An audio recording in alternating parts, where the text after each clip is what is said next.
ඔබට කරන්න බැරි සටනකට ඔබ මුල පුරලා ඔබ විනාශ වෙනවට වඩා කරබාගෙන ඉවත් වෙන්න ඕන අවස්ථාවක් නම් ඒ අවස්ථාව එහෙම කරන එක තමයි ඔබේ මානසික සෞඛ්‍යයට වඩා වැදගත් වෙන්නේ.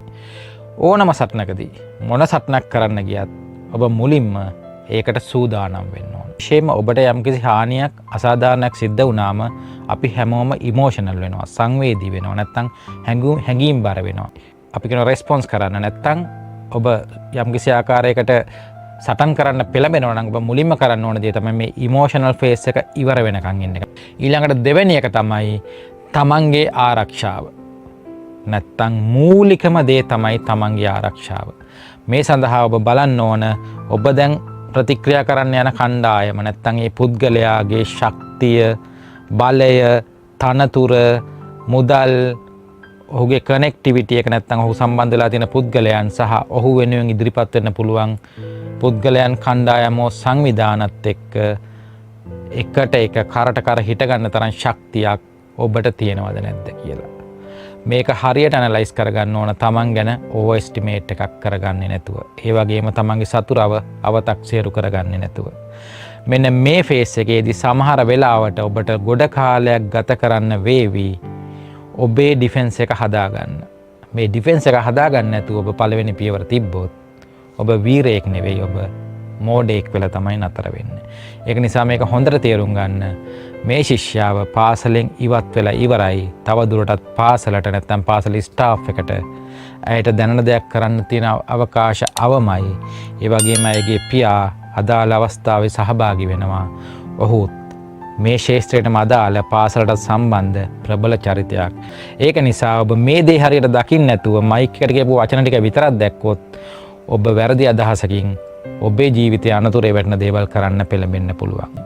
එතකොට සටන් කරන්න පටන් ගනිද්දී ඔබ හදිස්සි වෙන්නේ නැතුව ඔබ මුලින්ම ඔබ සටන් කරන ක්‍රමය මොකක්ද? ඊට වඩා වැදගත්ම දේ තමයි සටන් කරන වේලාව සහ සටන් කරන තැන හරියට තෝරගන්න. සටන් කරන ක්‍රමය කිව්වම තියෙනවා නීත්‍යානුකූලව ඔබට යන්න පුළුවන් දේවල් තියෙනවා. විවිධ නීතිමය මාර්ග උසාවිය වෙන්න පුළුවන්. එහෙම නැත්නම් නොයෙකුත් ස්වාධීන කොමිෂන් සභා වෙන්න පුළුවන්. එහෙමත් නැත්නම් පොලිසිය වගේ රජයේ ආයතන වෙන්න පුළුවන්. ඒවා 100%ක්ම ස්වාධීන නොවුනට යම්කිසි ආකාරයක නීතිය පසුඳලන ඒ වගේ ආයතන වෙන්න පුළුවන්. එහෙමත් නැත්නම් මේ ඔබ හෝ අදාළ සිදුවීම සිදුවෙච්ච ස්ථානය හෝ සිදුවීමට සම්බන්ධ අනෙක් පුද්ගලයන් සම්බන්ධ වෙච්ච මොනවා හරි ආයතන ව්‍යුහයන් වෙන්න පුළුවන්. මෙන්න මේ හැම ක්‍රමයක් ගැනම ඔබ හොඳට අධ්‍යයනය කරන්න ඕන, අධ්‍යයනය කරලා බලන්න ඕන. මොකද අපි ජීවත් වෙන ප්‍රායෝගික ලෝකයේ තුල විශේෂයෙන්ම ලංකාව වගේ රටක මේ වගේ ස්ථාන කොයිතරම් දුරට විශ්වාස කරන්න පුළුවන්ද?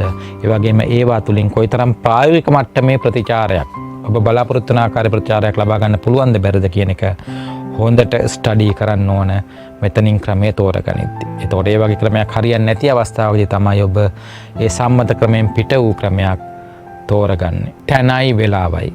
මෙන්න මේ දෙක ක්‍රමයට වඩා වැදගත් වෙනවා හරියටම තෝරගන්න එක. මොකද ඇය මේ කරපු දෙයම ඇය ප්‍රින්සිපල්ගේ ඔෆිස් එකට ගිහලා ප්‍රින්සිපල්ගේ මූණට විතරක් කියලා වනම් වැඩක් තියනවද? නෑ. තැන වැදගත් වෙනවා. මේ වෙලාව ආකාර කීපයකට උදාහරණයකට තෝරාගත ස්ථානයට වෙලාව ගැලපෙන්න ඕන. ඒ වගේම සමස්ත ක්‍රියාවලියට වෙලාව ගැලපෙන්න. අපි මේ වගේ සටනක් කරද්දී ඒ සටන අපිට ආකාර දෙකකට නැත්නම් අරමුණු දෙකකට කරන්න පුළුවන්. එකක් තමයි හුදෙක් ප්‍රතිප්‍රහාරයක් එල්ල කිරීමේ අරමුණින් නැත්නම් පරිගැනීමේ අරමුණින් ඔබට අසාධාරණ කර පුද්ගලයා විනාශ කිරීමේ අරමුණින් පමණක් ඔබට මේ සටන කරන්න පුළුවන්. දෙවෙනි එක තමයි ඔබට වෙච්ච අසාධාරණය තව කෙනෙක්ට වෙන එකට බලපන්න සමස්ත ක්‍රියාවලිය වෙනස් කිරීම සඳහා ඔබට සිදුවෙච්ච අසාධාරණය මූලික කරගෙන ඔබට සටන මෙහෙයවන්න පුළුවන්. කියන්නේ වඩා ප්‍රබුද්ධ වූ ඊට වඩා පළල් වූ පරාර්ථකාමී අරමුණකින් ඔබට ඔබේ සටන මෙහෙයවන්න පුළුවන්. මේ දෙකෙන් මොකක්ද ඔබ අනුගමනය කරන්න කියන එක ඔබේ කැමැත්ත.